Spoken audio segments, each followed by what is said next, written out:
there, crafty friends. It's Tina from the Scrappin Rabbit blog, and I have a project share and a process video for you today using this adorable stamp, Anything Danielle Springtime stamp. Isn't she just adorable? I'm over on the Stamp Anything blog with a design team spotlight questionnaire. It's all about me, basically, and so this is the project that I made along with a little bit of a tutorial. So if you wanted to head over there and check that out, I'm going to leave the link down in the description box below. And in the meantime, I'll go ahead and share with you how I put this cute card together right here. Isn't she cute? So I made this little shaped card, and I used some Jaded Blossom dies and of course this cutie patootie that I colored here with my Copics. So I hope you like my cards, you guys. I'm going to go ahead and show you how I put it together. So let's get started. The first thing I'm going to do is stamp her up using my stamping tool. This is the first time I'm using her, so she's really extra sticky. I'm using some Nina 80-pound Solar White cover cardstock in the Super Smooth, I believe. I'm using some Lawn Fawn Jet Black ink to stamp her up. I'm not going to emboss her this time. I'm just going to use just the ink and the paper. I'm trying different things. Now, since she's the first, this is the first time I'm stamping her, it's going to take me a few times to get a good impression, and she stamps up really beautifully. Once I have her stamped, I'm going to cut her out using the Jaded Blossom Stitch Circle dies, and I'm going to color her skin first. I usually start with the skin. Now I take my lightest color, that's the E0000, and I just kind of wet down her face a little bit to help blend out the colors. I'm going to go from dark to light using the E11 as my darkest shade along her hairline and around the sides of her face, giving her a little bit of shadow. And that's how I generally start. I know some people do it different. I have never taken any classes, so I'm not really sure if this is the normal. I started out using Spectrum Noir markers, and I really did find them very difficult to blend. And so transitioning over to the Copics, I really do enjoy them so much more. And this is how I've come to color my little girls up, using some R20, blending out with the R30 for the cheeks, then coming down across with the E00, bringing the dark color from the outside towards the center, leaving the center of her face the lightest. So I blend her out with the E000. I'm never happy the first time around when I color the face, and so I always go back in to do a second layer. I do like how Copics you can build color and really get them looking the way that you want. I'm blending out with the lightest color right now, just so that I don't have any lines in there. And then I'm going to start over again with the darkest, which is the E11, giving some of that shadow right there under the hairline, and then I'll blend it out with my E00. And again, just building the color until I'm happy with it. I'm going to blend out with the E000 towards the center of the face, going darkest to lightest, and then blending out that center with the E0000. And once I am finished with that, I will go and do the other parts of the skin. I'm just adding a little bit more under her hairline. So for her legs, I'm going to start with the darkest, and I'm going to go where I think that the shadow is going to be on her legs. And so that's going to be towards the back, because I'm imagining that the light is going to hit from the front. And then I'm going to blend that out with the E00. And I just love this image. She is so much fun to color. I really did enjoy coloring her. And I just love her hair too. That's a lot of hair to color, as all of these stamps, but it's so much fun. So I'm going to take the E000 and blend out that E00, going darkest from light to the light. And then I think that that gives me a good skin tone where I'm happy with that. I think I need to buy a re-inker for my E000 there, because I'm finding that I'm having to spend more time on the paper to get the color through. To do her tongue, I'm using the R05 and then blending it out with the R12. It's such a teeny tiny little tongue, but I still do the two different colors there. And then for her hair, I'm using the E30, and that is going to be my highlighter there. So I'm just kind of going in, imagining where the lightest colors are going to be, so that I know that that's where I want to bring the color in towards the center of those highlighted areas. You don't really see the E30 that well on the paper, and so you will see it more once I start adding the other colors. So my second lightest color is the E55, and I'm just going in with strokes towards the center of that E30 that I laid down, and then I'm doing it in a motion that gives me hair-like strands. And I typically like to work in sections. I don't usually do the entire hair all the way through, and it just depends on, I guess, my mood for the moment. But as I go in, I'm filling in the lighter colors, but as I do the darker colors, I'm gonna do them in sections.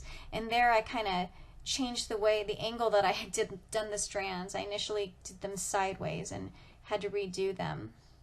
I'm going in with the E57 now, and I'm using that as to mark the strands, going towards the center again, just below where I laid down the E55. And then as I add more and more layers of color, the hair really does start to come together. I'm not a fast colorer, you guys. If you've watched my videos, you've heard me say this before. I do take my time, and I do lots of layers. I love to watch the color building up. And so I'm trying to cover more hair, since I'm trying to not make my videos so long so more people will be interested in enjoying them. But I am by no means fast, so as I play around with it, I basically am eyeballing it all, and I don't have this mastered by any means, but I just try to improve every time that I go on and take on these girls' stamps with their gorgeous hair.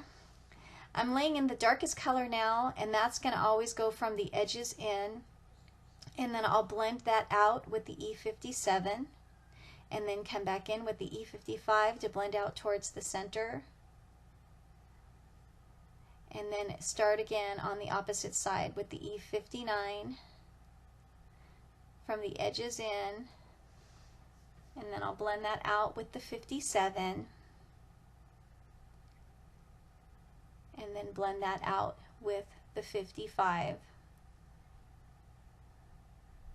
all the while trying to make it look like there are strands of hair with a little bit of light catching them. And then I'm going to take my lightest color, the E50, to just kind of buff it out just a little bit so I don't leave any white spots.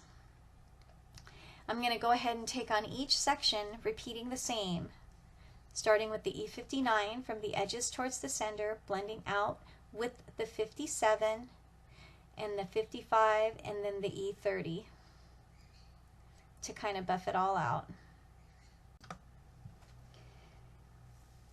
Every time I go to color hair, it's always an adventure. I never know how it's going to turn out, but I am very happy with this color combination. I have used this a lot, and I'm becoming more and more comfortable using it, and it tends to be one of my go-tos now. I just love the way that it looks. I love that you get different shades, and they blend so nicely, and I love the contrast of the dark to the light, and how dark you want the hair. It just depends on how much room you leave each area, and how you let the lightness either dominate it or you let the darkness dominate it. So it can be blondish, or it could be light brown, or it can be even a darker brunette if you choose. It all just depends on how much of each color you choose to use. I'm just taking the darkest color now, and I'm going in the little tiny spots behind her, because there's not going to be a lot of light peeking through to the back, so that is where you're going to have your darkest shades. And then I'm just trying to leave the lighter colors along the edges of the hair, because with hair, typically your ends are lighter than the tips of your hair tend to be a little bit lighter. And so that's kind of how I'm imagining it turning out. And so I'm going again from the darkest to the lightest, getting all of those, that underside, using the E59 and then blending it out with the 57, coming back in with the 55, and then buffing it out with the E30 at the end so that the tips have a little bit of lightness. Her hair is particularly fun to color with. I really enjoy her hair, the way that it flows and you have the little tips curling up. I really like that. And now I'm just giving it some more finishing touches, getting in there and smoothing out the lines. For her shirt, I'm going to use the grays, the natural grays, and 0 and 1 and blend it out with my colorless blender. So I just lay down a little bit of shadow because her shirt is going to be, I'm trying for her shirt to be white. And so the grays just add a little bit of depth, a little bit of shadow, and then it leaves it without having it look so flat. For her hairband, the lightest color is the R20, so I'm just marking out the highlighted area where I want that to be the lightest. And then I'm trying some different reds, and so I'm starting with the R14 and then going towards the center and then using the R20, realizing I need one more color to go in between there, so I grab the R12 and that blends out the R14 with the R20 much better. And so I put in a couple layers of that, and then I know that I'm going to want the darkest areas to be on the sides of the band, so I'm using my R24, building up some color, going in with the next darkest, which is the R27, and wanting there to be just one darker shade, I go ahead and use the R29 to go into the corners, because I wanted it to have a little bit more contrast as I'm blending it out. So there is the hairband, and then the R29 I used in the edges. So I'm going to go ahead and do the same thing with the tie and start out with the lightest, the R20, and then the darkest, I'm imagining where the lightest is going to be. And I've never colored her, so it's just, you know, I'm playing around with it, trying to visualize how it's going to look. And so I decide to leave a little area on each side light, so that I can have a little bit of contrast and have a little bit of highlights there. So I blend that out, and then I go back in, and the R20 buffs that out really nicely. And then I go in and I just add more layers of color, and then going in with that R29 as my deepest color to give it more depth. Once I'm happy with her bow, I will move on to her clothes, and I think that she's coming along nicely. I really like the shades of red that I came up with for her hairband. So for her shoes and her dress, I'm going in with the lightest color first, which is the R20, and then now I'm going straight to the dark to just kind of figure out where I want to blend up from, going dark to light. So I start with that 29 and I lay down that darkest color in the little crevices of her skirt, and then I blend out with the 27, blend that out with the 24, and then with the 14 I blend out all of it towards the center so that I have some contrast, and then I go ahead with the lightest color and blend that out as well. Her shoes, the same thing. I'm using dark to light. The edges will be the dark, blending out towards the center, or in the case of her back shoe, the darkest will be at the top, the same as with her skin tone.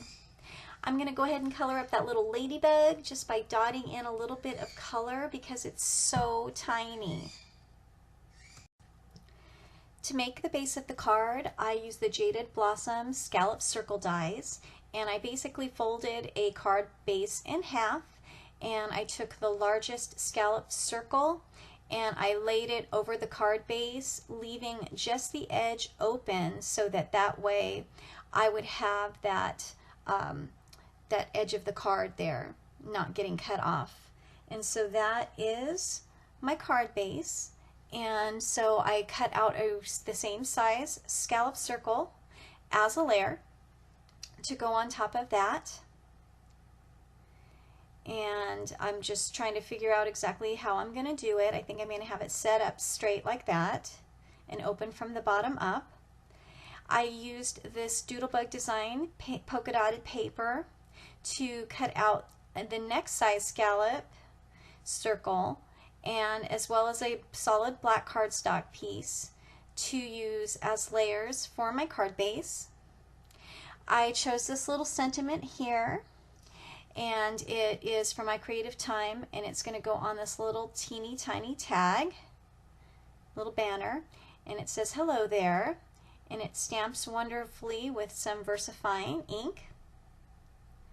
And it's just the perfect size sentiment and banner for my little card. I'm going to go ahead and use my ATG gun to tape the layers onto the card base. So I'm just lining it up around the edges. And then I'll do that with the layers. I'm going to have the black layer offset with the red and white polka dot layer so that it just peeks through. Just like that. And then I'll add that to my card base. So once I have that centered on there, I can go ahead and add my image as the final layer. So with some more ATG, I go ahead and get that adhesive on there, and then I line her up to get her as straight as it can be, so that it is a top fold card.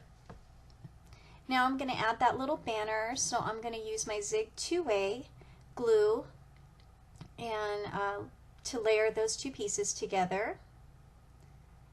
I am going to use some 2-way adhesive tape to adhere it to my card, since there are several layers that has to go over.